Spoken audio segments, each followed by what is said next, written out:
chasing that big bag. Everybody around me, they clutching the fire.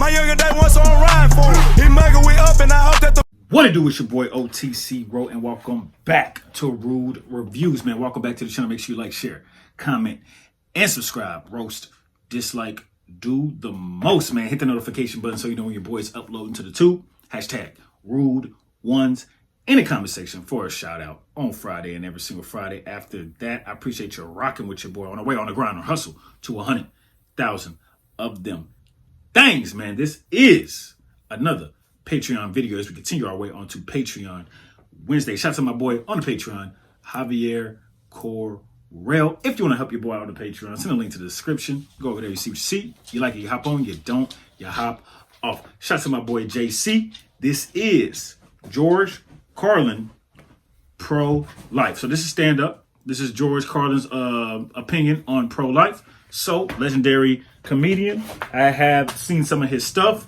but not this. So here we go. Thank you.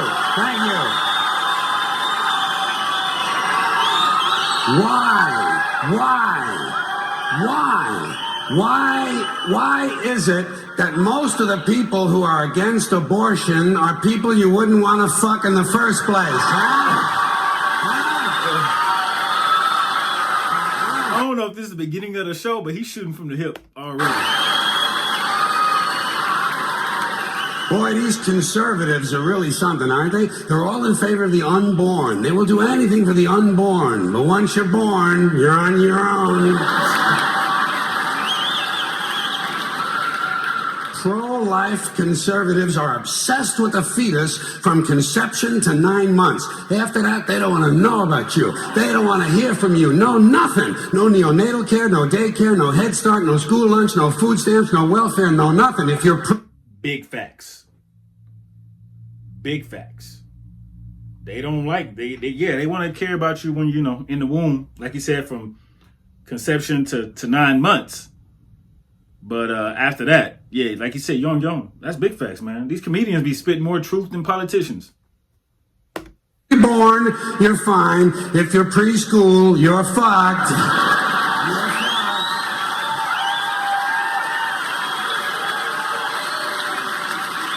Conservatives don't give a shit about you until you reach military age. Then they think you are just fine, just what they've been looking for. Conservatives want live babies so they can raise them to be dead soldiers. Pro-life. These people aren't pro-life, they're killing doctors. What kind of pro-life is that? What, they'll do anything they can to save a fetus, but if it grows up to be a doctor, they just might have to kill it? They're not pro-life. You know what they are? They're anti-woman. Simple as it gets. Anti-woman. They don't like it. They don't like women. They believe a woman's primary role is to function as a broodmare for the state. Pro-life. You don't see many of these white anti-abortion women volunteering to have any black fetuses transplanted into their uteruses, do you? No, you don't see them adopting a whole lot of crack babies, do you? No, that might be something Christ would do. And you won't see a lot of these pro-life people dousing themselves in kerosene and lighting themselves on fire.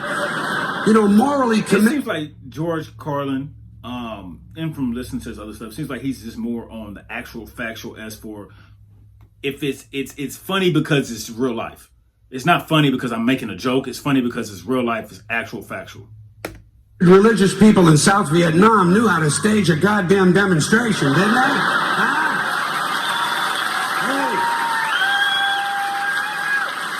Hey. They knew how to put on a fucking protest. Light yourself on fire! Come on, you moral crusaders, let's see a little smoke to match that fire in your belly. Here's another question I have. How come when it's us, it's an abortion, and when it's a chicken, it's an omelet?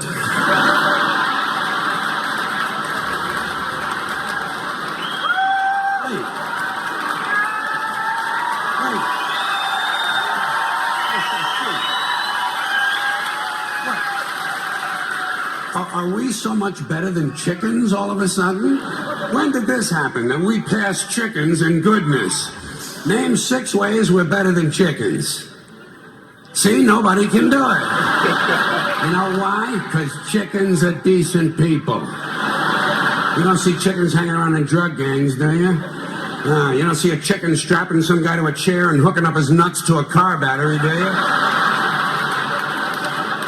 When's the last chicken you heard about came home from work and beat the shit out of his hen, huh? Doesn't happen, because chickens are decent people.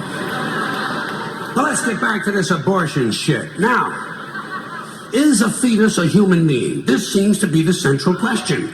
Well, if a fetus is a human being, how come the census doesn't count them?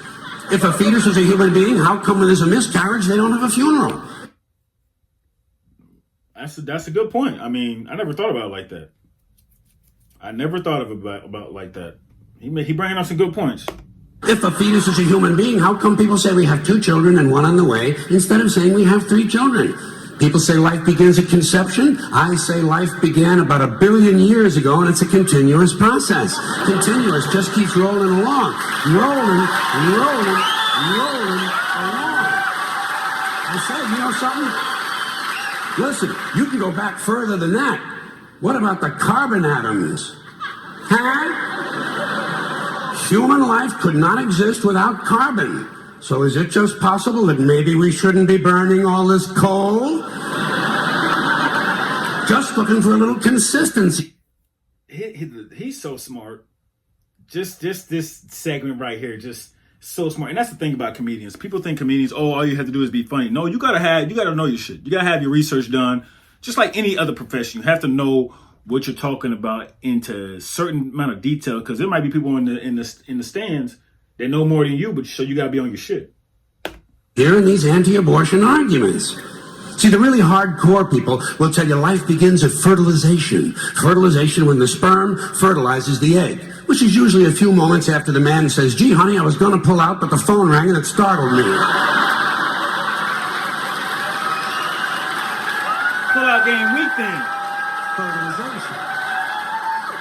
But even after the egg is fertilized, it's still 6 or 7 days before it reaches the uterus and pregnancy begins. And not every egg makes it that far. 80% of a woman's fertilized eggs are rinsed and flushed out of her body once a month during those delightful few days she has.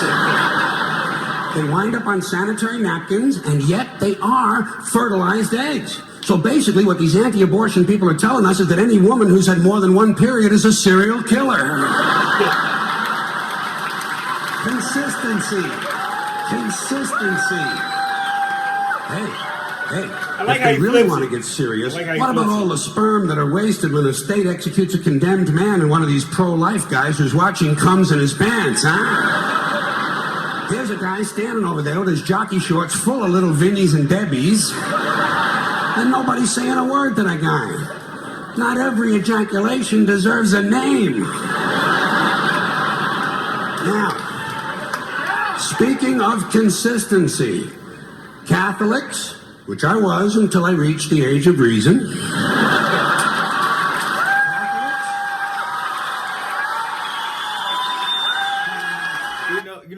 You know why that's funny? Because I had a homeboy growing up. He was Catholic for since I know him from 7 years old to 18, 17. After that, he's I'm not Catholic anymore. He just went all the way to Christianity, and hear him saying that, I can for sure understand that for sure. Catholics and other Christians are against abortions, and they're against homosexuals. Well, who has less abortions than homosexuals? Leave these fucking people alone, for Christ's sakes. Here is an entire class of people guaranteed never to have an abortion. And the Catholics and Christians are just tossing them aside. You'd think they'd make natural allies. Go look for consistency in religion. And speaking of my friends, the Catholics, when John Cardinal O'Connor of New York and some of these other cardinals and bishops have experienced their first pregnancies and their first labor pains, and they've raised a couple of children on the minimum wage, then I'll be glad to hear what they have to say about abortion. I'm sure it'll be interesting.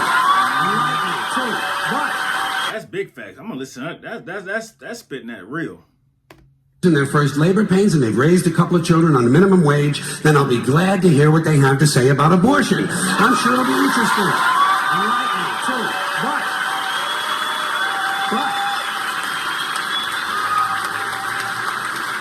But in the meantime, what they ought to be doing is telling these priests who took a vow of chastity to keep their hands off the altar boys. Keep your hands to yourself, Father. You know?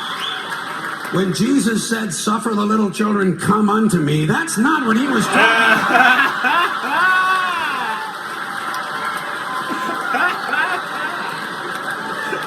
So you know what I tell these anti-abortion people? I say, hey, if you think a fetus is more important than a woman, try getting a fetus to wash the shit stains out of your underwear. For no pay and no pension. I tell them, think of an abortion as term limits. That's all it is. Biological term limits. But you know, the longer you listen to this abortion debate, the more you hear this phrase, sanctity of life. You've heard that. Yep. Sanctity of life. You believe in it? Personally, I think it's a bunch of shit. Well, I mean, life is sacred? Who said so? God? Hey, if you read history, you realize that God is one of the leading causes of death. Has been for thousands of years. Hindus, Muslims, Jews, Christians, all taking turns killing each other because God told them it was a good idea. The sword of God, the blood of the Lamb, vengeance is mine. Millions of dead motherfuckers. Millions of dead motherfuckers, all because they gave the wrong answer to the God question. You believe in God? No. Dead. You believe in God? Yes. You believe in my God? No. Dead. My God has a bigger dick than your God.